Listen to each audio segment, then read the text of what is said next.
Hoy tenemos sobre la mesa una historia que, a ver, no empieza con un acto de santidad ni con una revelación divina.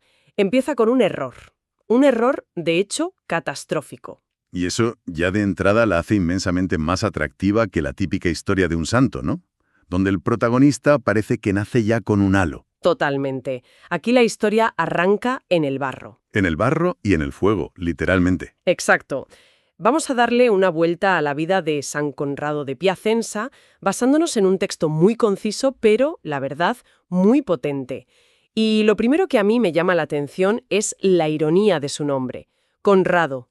Ajá. Significa consejero audaz o decisión valiente, pero su historia arranca precisamente con lo contrario, o sea, con una imprudencia monumental que nace del puro privilegio. Una imprudencia que en su mundo no tendría que haber tenido consecuencias para él, y sin embargo, las tuvo todas. Ese es el eje de nuestro análisis hoy. Entender cómo una persona noble, rica, bien posicionada, que es responsable de un desastre, cómo consigue transformar esa culpa, que podría haberlo paralizado, en una vocación radical.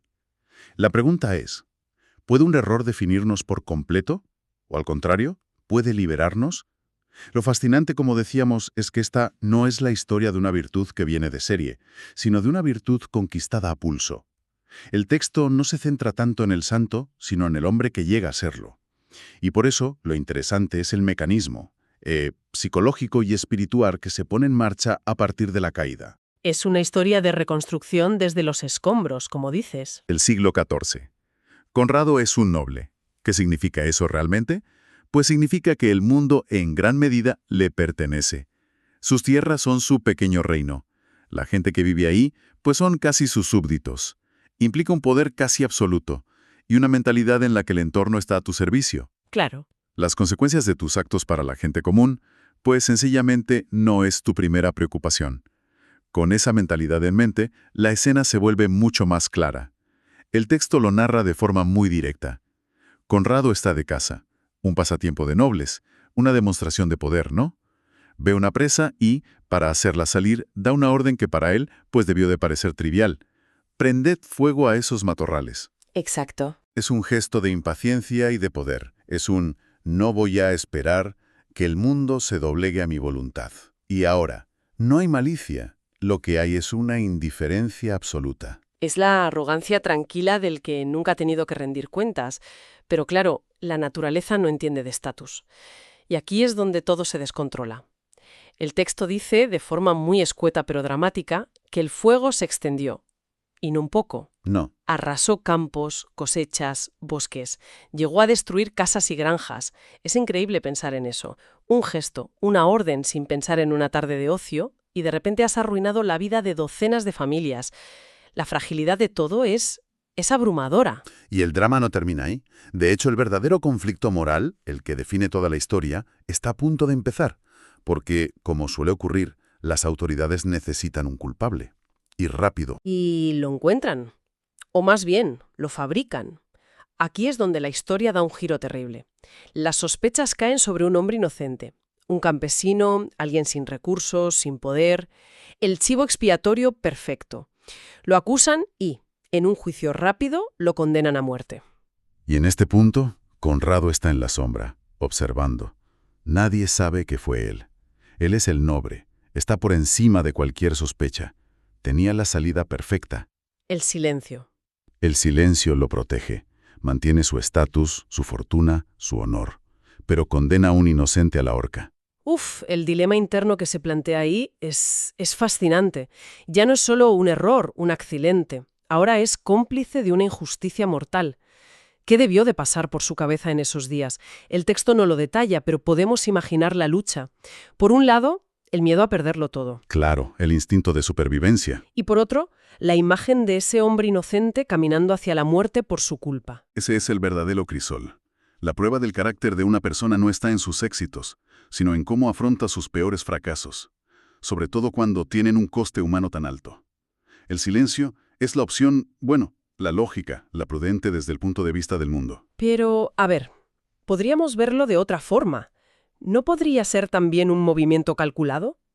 Quizá Conrado, como buen noble, se dio cuenta de que el desastre era tan grande que su implicación podría salir a la luz.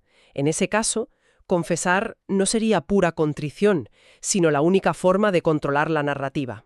Es una interpretación interesante. Muy de nuestro tiempo, sí. Analizarlo todo como cálculo estratégico. Sin embargo, los hechos que vienen después, a mí me parece que desmienten esa hipótesis. Conrado hace justo lo contrario.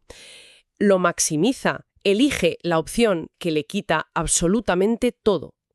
Si hubiera querido controlar el relato, habría negociado, habría buscado una salida pactada. Pero no lo hace. Cierto. El consejero audaz que prometía su nombre, al final aparece. Justo cuando el condenado está siendo llevado a la ejecución, Conrado da un paso al frente y lo cambia todo. Confiesa públicamente. He sido yo. Imagínate la escena. Un noble, una figura intocable, admitiendo una negligencia así frente a todo el mundo. Era un suicidio social y económico. Renunciaba a la principal coraza de su clase, que era la impunidad. Y las consecuencias son, como dice el texto, inmediatas y brutales. Para reparar el daño inmenso que causó, se ve obligado a vender todas sus posesiones. Lo pierde todo. Su fortuna, su estatus, su vida. Todo se desvanece en el instante en que dice la verdad. Asume la responsabilidad completa.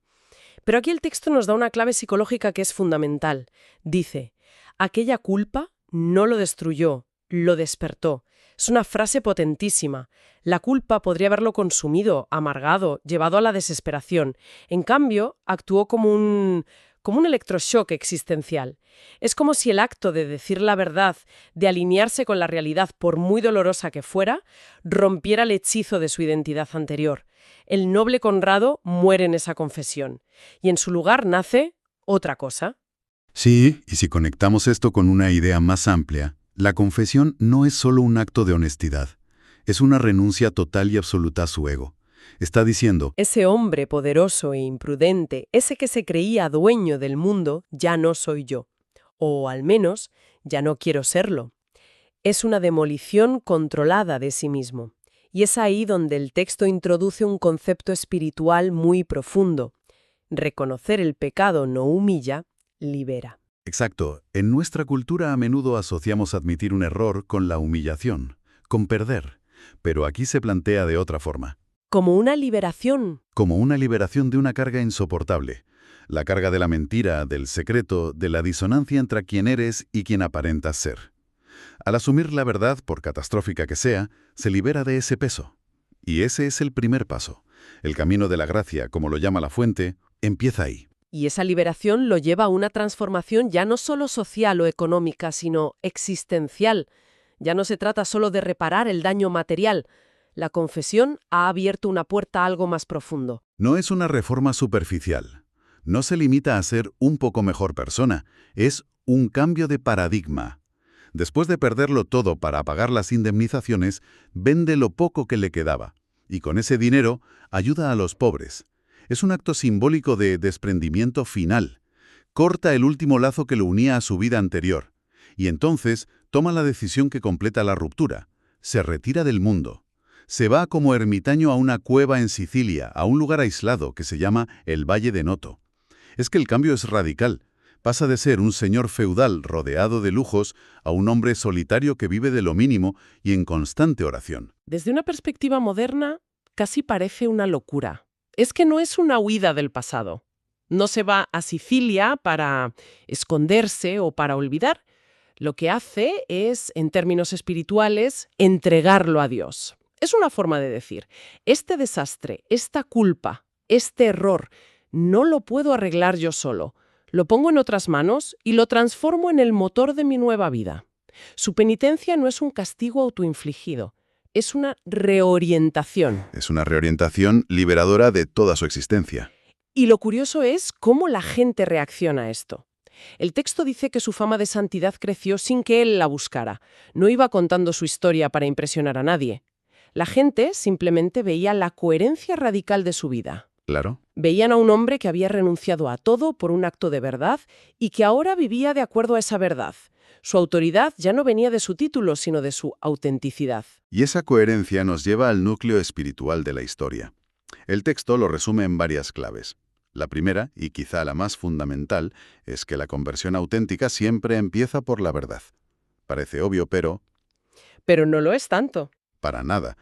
A menudo los intentos de cambio se basan en buenas intenciones, en propósitos vagos, pero sin una confrontación honesta con el daño que uno ha hecho. Conrado no empieza diciendo voy a ser bueno, empieza diciendo yo fui el culpable. Sin ese cimiento, todo lo demás se cae. La segunda clave que señala el texto es que la responsabilidad es camino de santidad. Esto choca con la idea moderna de que la responsabilidad es una carga, algo a evitar. Aquí es el vehículo de la transformación. Totalmente. Asumir el error no es el final del camino, es el principio de uno nuevo. Y la tercera, que es la más esperanzadora. Ningún error es definitivo cuando se enfrenta con humildad. La idea de que no estamos condenados por nuestro peor momento. Y esto me lleva a una de las frases más potentes del texto. La misericordia no niega la justicia, la atraviesa. A ver, expliquemos eso, porque es un concepto denso. Claro, no se trata de decir, bueno, no pasó nada, borrón y cuenta nueva. La justicia exigía que Conrado reparara el daño, y lo hizo. Pagó con toda su fortuna. Hubo justicia material. Pero la misericordia va más allá. No ignora el daño, sino que lo asume, lo integra y lo transforma en algo nuevo y fecundo. O sea, la atraviesa. La atraviesa y la lleva a un plano superior. Su vida como ermitaño no negaba la justicia de su acto anterior. Era la consecuencia transformada y redimida de esa justicia. El fuego que destruyó campos y casas se convierte simbólicamente en el fuego que purifica su propia vida. Es una historia del siglo XIV, pero el texto la conecta directamente con el presente. Y la conexión es brutalmente relevante.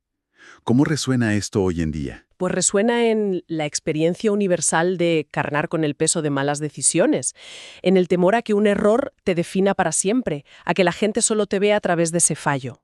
En nuestra era de la exposición pública, de las redes, el miedo a ser cancelado por un error pasado es muy real. Y la cultura de la culpa a menudo no ofrece caminos de redención, solo de condena. Exacto.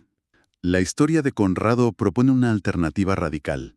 Si comparamos su camino con el de una figura pública hoy que comete un error, lo habitual es la gestión de crisis, abogados, publicistas, un comunicado pidiendo disculpas a quien se haya podido sentir ofendido, sí, y luego esperar a que pase la tormenta para rehabilitar la imagen. Es un proceso centrado en el exterior, en la percepción pública. El objetivo es salvar la carrera, el estatus. El camino de Conrado es el opuesto. Es un proceso puramente interior, cuya consecuencia es la destrucción de su estatus. No le interesa salvar su imagen. Le interesa salvar su alma, su integridad.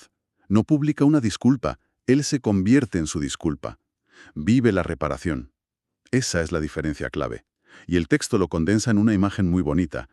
San Conrado te susurra, no te grita, te susurra tres cosas. Primero, no te escondas.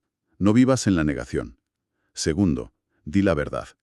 Y tercero, y esto ya es el salto de fe, deja que la culpa se transforme en vocación. Esa es la alquimia espiritual que propone esta historia. La idea de que la energía negativa de la culpa, esa que nos corroe, puede ser el combustible para un nuevo propósito.